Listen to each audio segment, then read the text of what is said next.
औज़ु बिल्लाहि मिनश्शैतानिर्रजीम बिस्मिल्लाहिर्रहमानिर्रहीम।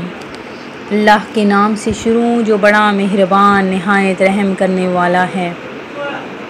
Moon वज़ाइफ channel की जानिब से तमाम नाज़रीन को अस्सलामु अलैकुम वरहमतुल्लाहि वबरकातुहू। मैं अपना चैनल मून वज़ाइफ की जानिब से आपके लिए एक निहायत ही आज़मूदा अमल लेकर हाज़िर हुई हूँ। सबसे पहले मेरी उन नाज़रीन से गुजारिश है जिन्होंने अभी अभी हमारा चैनल ज्वाइन किया है वो इसे सब्सक्राइब कर लें और साथ ही बेल आइकन का बटन भी प्रेस कर लें ताकि हर नया आने वाला वजीफ़ा सबसे पहले आप तक पहुंच जाए।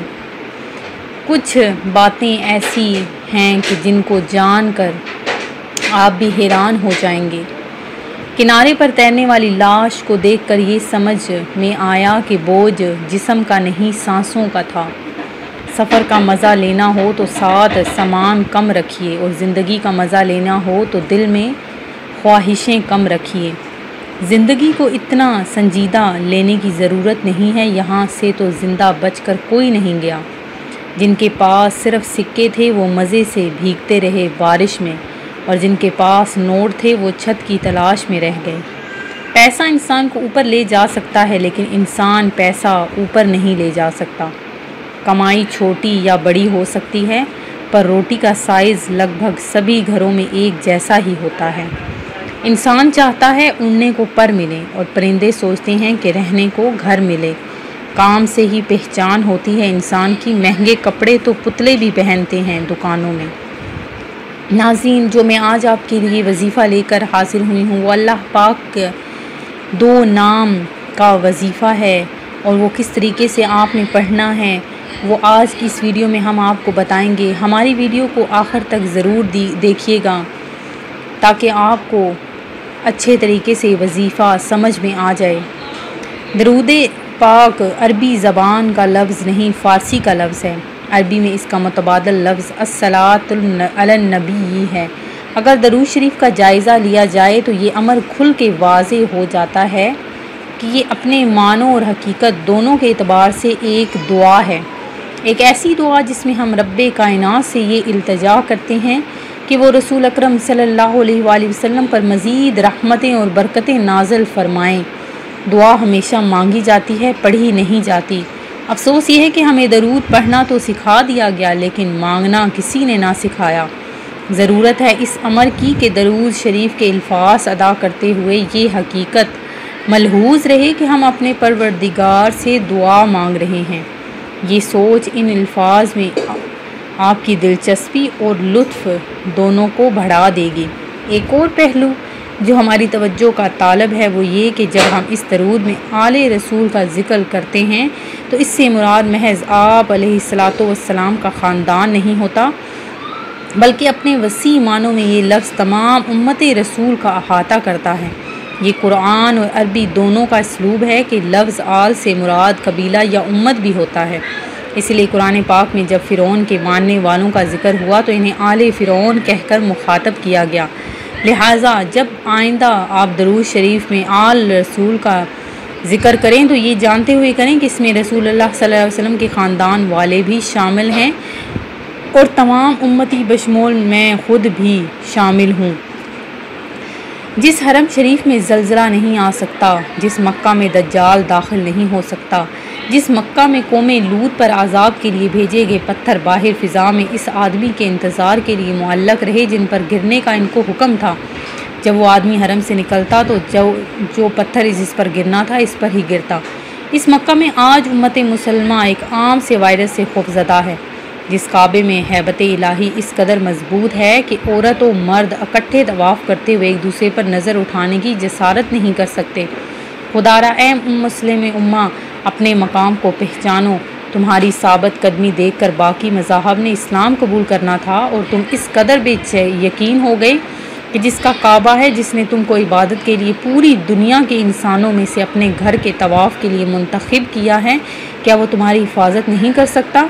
खुदारा अपने आप को पहचानो। एक मुस्लिम की ताकत यह है कि वो आज से 1400 साल कबल इस पथरीली सरज़मीन अरब के हिलने पर अपने नाफिज करदा अदल व इंसाफ की याद दहानी के सिलसिले में इस पर ज़रब मारे और आज तक इस ज़मीन अरब पर ज़लज़ला नहीं आया, तो क्या हम अपने पुख्ता ईमान व इत्तेक़ाद और अमलो इफ़कार से इस आम कोरोना वायरस को नेस्त व नाबूद नहीं कर सकते? हम ये साबित करेंगे कि हम वो ख़ास लोग हैं कि एक मुस्लिम के मुंह से जब तिलावत खुदावंदी जारी होती है तो फरिश्ते इस मुस्लिम के मुंह को बोसा देने के लिए रश करते हैं। जब वो मुस्लिम अल्लाह अकबर मुंह से कहता है तो शैतान कोसों दूर हो जाता है। जब ये मुस्लिम फ़राख दिली से अपने मुस्लिम भाई को गले लगाता है और मुसाफ़ा करता है तो अल्लाह इनकी इस अदा को देखकर दोनों के साबका गुनाहों को धो डालता है। ये मुस्लिम जब जुमा के वक्त मस्जिद में जुमाई उम्मा के साथ शमूलियत करने के सिलसिले में मस्जिद के दरवाज़े पर कदम रखता है तो फरिश्ते इसके मस्जिद में आने वाले वक्त के लिहाज से सोने चांदी के औराक पर हाज़िरी लगाने के सिलसिले में इस आदमी का नाम तहरीर करते हैं। जब ये मुस्लिम वज़ू करते हुए जिस उज़्व को धोता है तो हर उज़्व से गुनाह पानी के साथ बहते चले जाते हैं। तो मेरे प्यारे नादान मुसलमान, तू क्यों मसाजिद और हरमैन शरीफ से खौफ खाने लगा? उठ, इस ज़ात को हाजिर व नाज़र रख और बिला झिझक अपनी इबादतें खुश सलूबी से बग़ैर खौफ के मामूल के मुताबिक अदा कर। अगर इस सारी दुनिया ने कोरोना वायरस से तबाह होना है तो हम तुझे ज़मानत देते हैं कि जिसने मोहम्मद मुस्तफ़ा सल्लल्लाहु अलैहि वसल्लम का कलमा, वो शख्स इस वायरस से फ़ना नहीं होगा। नाज़रीन, जो मैं आज आपके लिए वजीफ़ा लेकर हाजिर हुई हूँ उसको ज़रा सुन लीजिए कि किस तरीके से आपने ये वजीफ़ा करना है। इंशाअल्लाह अज़्ज़ा वजल आपकी तमाम हाजतें, मुश्किलात, परेशानियाँ हल हो जाएंगी। आपका जो पैसों का मसला है वो हल हो जाएगा इंशाअल्लाह अज़्ज़ा वजल। 2 दिन के अमल के बाद आपका जो पैसों का मसला है, जिस किसी को पैसों की बहुत अशद ज़रूरत है, वो ये हमारा वजीफ़ा कर ले इंशाअल्लाह अज़्ज़ा वजल, उसे 2 दिन के अंदर उसके वो मसला हल हो जाएगा। तो नाज़रीन, आपने ये वजीफ़ा किस तरीके से करना है? आपने नमाज असर के बाद इस वजीफ़े को शुरू करना है और इसे आपने जब शुरू करना है तो उससे कबल आपने 111 मरतबा दरूद पाक पढ़ना है, अव्वलो आखिर आपने पढ़ना है। और उसके बाद आपने अल्लाह तबारक व तआला के इस्मा गिरामी है या अलीमु या हकीमु, या अलीमु या हकीमु। आपने इस तरीके से आपने पढ़ना है कि लफ्ज़ बिल्कुल सही तरीके से अदा हों, या अलीमु या हकीमु। आपने इन दोनों को पढ़ना है मिलाकर।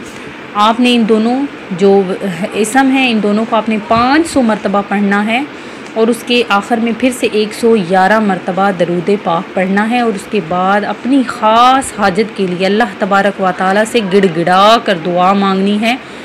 इंशाअल्लाह अज़्ज़ा वजल आपका जो पैसों का मसला है वो हल हो जाएगा। इसके अलावा मेरी उन तमाम नाज़रीन के लिए दिल से दुआ है जिन्होंने हमें दुआ के लिए कहा है। अल्लाह तबारक व तआला से दुआ है कि उनका जो भी मसला है वो हल हो जाए, जो परेशानी है वो हल हो जाए।